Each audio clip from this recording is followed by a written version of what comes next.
climate goal is to improve the accuracy of climate model to gain a deeper understanding of the Arctic future climate changes and its global implications. And our work underscored the importance of accurate climate model in informing decision-making process. We are used to hear that the Arctic surface temperature was biased low in climate model. We wanted to sort of update this long-standing bias, long-standing belief, and we found that the climate model less biased in the Arctic than previously thought. This breaking through relies on a novel satellite-based dataset developed by our colleagues Jakob, Pierre, and Schumann from the Satellite and Arctic Unit. So this paper is very short and only take 5 minutes to read. And the main message has been nicely summarized by the editor and also appeared in the title of this paper. So today I will not go through with the 5 minutes text. Instead, I would like to show you something behind the paper, that how we have gone through with the reviewing process, that to strengthen this study. And so in light of this, I would like to first thank to the editor, the chief editor, and also the reviewers that have for recognize the potential value of our work for the broader research community and to the public. And we also want to thank to the workshop on system errors in weather and climate models hosted by ECMWF in 2022, where I met colleagues from ECMWF and for them highlighting the progress in identifying the biases and addressing the biases in the NWP system. And all this has been inspired for this work. First, for you probably not know about climate model evaluation, I will give you briefly a background in order to assess the reliability of a climate model in simulating the past, present, and future climate conditions. One approach is to determine if they accurately reproduce observed climate pattern, such as global surface temperature. And the differences between climate models and the observation truth is commonly referred as bias. Many of us in our research use the reanalysis as a observed truth. It is because it offers the global, complete, and consistent data set for model evaluations. And here I provide example taken from the publication from Brock et al. And the figure shows that the global mean surface temperature biases improved from CMIP 3 to CMIP 5 and CMIP 6. And you also can notice that there is a long-standing cold biases in the Arctic region. It is still apparent in CMIP 6, but typically it somehow shows smaller differences than in CMIP 3.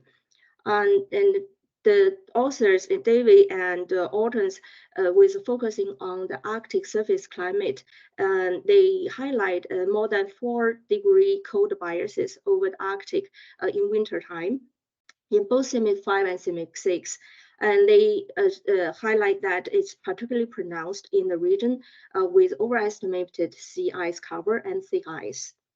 Although the author also mentioned that there are around 2-degree warm biases in ER5, but it doesn't really change their conclusion on the cold biases in the climate model in the Arctic. And this is also further could be confirmed in the IPCC AR6 with a robust signal of Arctic 2-meter temperature biases. And they also suggest that a limited improvement with advanced physics and increased horizontal resolution in the climate model in the setup in the development from CMIP 5 to CMIP 6 and with high resolution MIP. Yeah. But although many criticism regarding this climate model simulating a cold Arctic climate, commonly grounded in comparison with the ER5 reanalysis data, rather than use the satellite observations. Here we want to address that ER5, it is one of the most advanced atmosphere reanalysis data set. Here I shows 4 commonly used reanalysis data. You can see ER5, it offers a higher resolution, and according to the evaluations over land and with the rest of the remaining area, it offers accurate and consistent global atmosphere data. And therefore, it has been widely applied for the Arctic assessment and also used as forcing for ocean and sea ice model. And it's rather than directly use observation data set, it is because this observational reconstructed data sets usually offering the anomalies rather than a full field. So, however, we have to know it is very important to remind user that there's a limitation in the ER5, particularly in the data sparse region, like the Arctic, where certain parameters may exhibit reduced accuracy. This challenge is also common among other global reanalysis products as well. I show you the 2 examples, that there are increasing evidence from the satellite observation and the recent in situ observations that it reveals both the sea ice surface temperature and the 2-meter temperatures over the sea ice in the reanalysis have shown substantial warm biases. And under the extreme cold conditions, here I only highlight this blue lines as the ER5 daily mean, and then you can see the biases when it's the air temperature exceed minus 25 degrees. The warm biases in the daily difference can be up to 5 to 10 degrees. Yeah. So, however, I have to note that the climate model community doesn't really incorporate with the latest regional reanalysis or observation data, because we have the preference for a broader scale of input and a continuous data set in time and space. And then for briefly give a reason of the warm biases in the reanalysis, and then here I show a sketch taken from the Paris slides. As you see that there is compared to the coupled model in like a semi-fixed climate model, it offers prognostic sea ice and snow, and also with the sea ice thickness distribution. In the atmosphere only reanalysis state like ER5, it has very simple description of sea ice and snow, and they provide a prescribed sea ice and sea ice conditions and the sea surface temperature from observations, and then they set a constant value for the sea ice thickness in time and space, and there is no snow accumulation on sea ice. And then in ER5, it uses a constant value of 1.5 meters. And then for JERA 55 and NSEP, NSEP 2, it uses constant of 2 meters. And then it's when it's in the extreme cold conditions, typically found in the Central Arctic, when the reality, this combined sea ice and snow is exceeding 2 meters thick. And then the reanalysis here would have include insufficient insulation, insulating effect of the ice and snow layers, and this can resulting in overestimated conductive heat fluxes between the warmer ocean underneath and the cold air above. And then these issues in the uncoupled atmosphere reanalysis model has been long recognized in the NWP community. And thus there has some mitigation strategy has been explored to the regional NWP system and also to the global setup with the ECMWF integrated forecast system. And there is also some machine learning post-processing tool models to correcting the existing reanalysis for ER5 and JERA55. However, all this has been focused on the clear sky ice surface temperature. And our colleagues from the satellite and Arctic unit have developed a satellite-based data which is daily gap-free sea surface temperature and sea ice surface temperature climate data set from 1982 to 2021. That is purpose for data simulation. And they also develop an empirical model that can derive the all-sky 2-meter temperature over snow and sea ice for a clear from a clear sky satellite observations for the ice surface temperature. And with this basis of excellent work done by the colleagues from NWP and the remote sensing groups, it provides a source of inspiration and foundation for our study to fill the knowledge gap on so far there's still a lack of accurate representation of Arctic 2-meter temperature for climate model evaluation. And we also do not know the seasonal and decadal changes of this Arctic surface temperature biases inherent in the existing reanalysis and how it is resulting to how it will be affecting the climate assessment. So this is motivated for our work.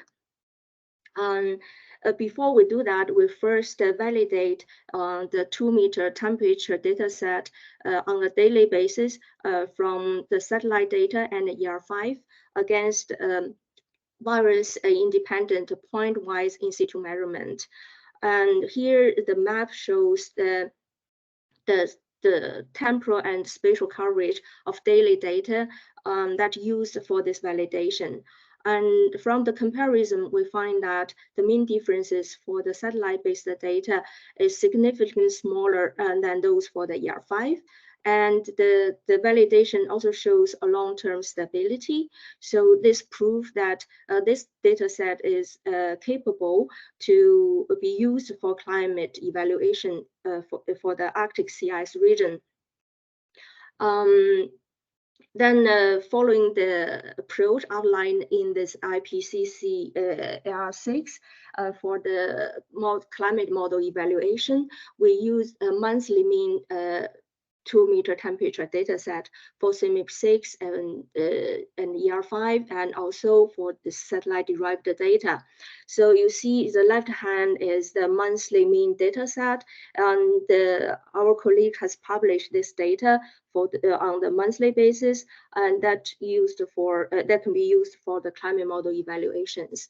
And then for this data set, we have to know that we have to apply, this is produced for the temperature over the Arctic sea ice. Therefore, we apply a sea ice mask with the threshold that above 15%. And then then we're collecting the 50 CMIP6 model with the first realization of each model, and then used in our analysis. And then so all the model grade point data has been converted to a uniform global 1-degree regular long light grade setup. Here, the right-hand side, I shows the sea ice area for the Arctic region for each individual model, and we compare it with observation from 5 different resources, and that is shows in with the colored symbol. What we found is that based on the monthly climatology, there are 3 models outstanding, extremely showing the outstanding and showing the extremely low and or high seasonal mean compared to the rest of the model, and also with observation. So therefore, we decided to exclude the 3. So then take the rest of 47 models and then calculate the ensemble mean showing in this black thick line. And then we see that actually this ensemble mean climatology shows fairly good agreement with the climatology obtained from the observations, particularly with the red one, that is the DMI CS concentration, that which is used to provide the mask for this the satellite-derived temperature data, and it also matched well with the ER5 CI's data, that is shown in the yellow symbol, and also yes, and also this OC-SAF CI's product for the Arctic region. So this is the process how we select this climate model for the evaluation. And then here I also want to say that in order to make a fair comparison, we applied we attempted to isolate the 2-meter temperature over the Arctic sea ice in the climate model. Therefore, we also applied a sea ice mask with conditions about 15% over the Arctic region for each respective month for each respective individual model, and then the ensemble mean for each month on each grid point is calculated when the sea ice is above 15%. Yeah. So now is we want to update this on long-standing belief of this code biases with our new comparison. And we found that the most notable decadal changes in temperature bias is during winter in both ER5 shown in the upper row and in the CMIP6 in the lower row. And then for the ER5, there are persistent pattern of 2 warm biases in the Central Arctic compared with the satellite-derived data. And then I show sea ice area over the Central Arctic. And then you can see that these biases in the Central Arctic decrease with the thick ice coverages decline in the Central Arctic, and particularly in the last decades. And then for the CMIP6 in the lower row, it exhibits less than 1 degree differences over the Central Arctic in the first 2 decades, but there is increase in winter cold biases in the last decades. There are also persistent cold biases in the North Atlantic marginal ice zone. This is consistent with most CMIP6 model evaluations. It also noticed in the IPCC AR6 that this is related to persistent biases in the North Atlantic. It can be improved by increased horizontal resolution of the ocean model. So then this is out of our scope in this paper. And here we want to focus on the Central Arctic 2-meter temperature biases. So I calculate as a field mean with sea ice mask that above 70%. And for the ER5 data in the red line, and then the CMIP6 in the blue line, and then the satellite data in the black line. For the annual mean and the winter mean in the whole evaluation period. And then we find that in the Central Arctic 2-meter temperature simulated by the climate model, it shows closer to the satellite-based data than the ER5. And here we want to stress that, and since this biases shows CI state dependent, therefore it cannot be easily eliminated when calculating the Arctic warming trend using anomalies by simply subtract a mean over the reference period. So the bias is not just a biases.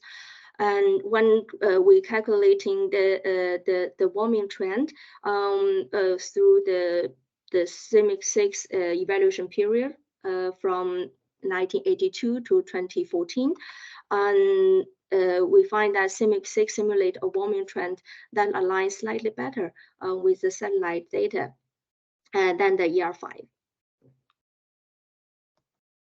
Okay, and then another long-standing belief we want to update is we should not over-reliance on the reanalysis. Here I shows the mean differences of the Arctic temperatures from the three reanalysis and compare with the satellite derived data. And then we can see that there is a common limitation for this three reanalysis with a pattern of too warm biases in the Central Arctic, but too cold in the marginal ice zone. This is calculated for the annual mean, it's not for the winter mean. Okay. Alternatively, I should include the Berkeley Earth data, and then it shows that close agreement to the satellite data in the Central Arctic, but with warm biases in the or the positive differences in the North Atlantic and the Pacific. And this is because the Berkeley data is distinct from the other three reanalysis data. It incorporates its own land surface record with air temperature and blend with the sea surface temperature for the open water. So because of this approach, so it shows closer agreement with satellite observations. But then I want to mention that we also made a comparison by taking Berkeley Earth data as a reference field and compare with the other reanalysis data. And then we observe the same pattern that with warm biases in the Central Arctic and cold biases in the marginal ice zone. So, and then here I also want then to evaluate the warming trend, which is shown in the table here below. By repeating this method by the Finnish colleagues Mika Hutton, that to calculate the Arctic warming trend and also Arctic amplification ratio. And what we did is we select we're focusing on define the region for the Arctic as 66.5 degree as their method. And then with that, we increase the data coverage from CIs about 70% and to 15%, then to the whole ocean grid, and then expanded to the land grid. Here, what we see that is because Berkeley Earth data is has this same feature as the satellite data that you see surface temperature above ocean. Therefore, it shows the closest agreement to the observations. Yes, and then for CIMIC 6 and ER5, they when it's expanded to the ocean grid, and it still uses the 2-meter temperature, only rely on the 2-meter temperature, which is typically cooler than the sea surface temperature. So it somehow explains that it shows a weaker warming trend compared to the observations and the Berkeley data. But however, in all the definitions, CIMIC 6 data shows close alliance with the observations than the ER5 data. Yeah, so I think this is the end of my presentation. And once again, I want to highlight the excellent work done by those colleagues from the NWP community and from the observation group, which have been providing the source of inspiration and foundation for our study. However, we have noticed that despite their significant work, it hasn't been received widespread attention in the climate modeling community, and therefore we are eager to showcase how we can translate the finding from the NWPs and then the observation group into the climate model community. And the result we show here may be revised in the future when there is the advanced benchmark data available. However, we want to underscore the need for a collaborative efforts.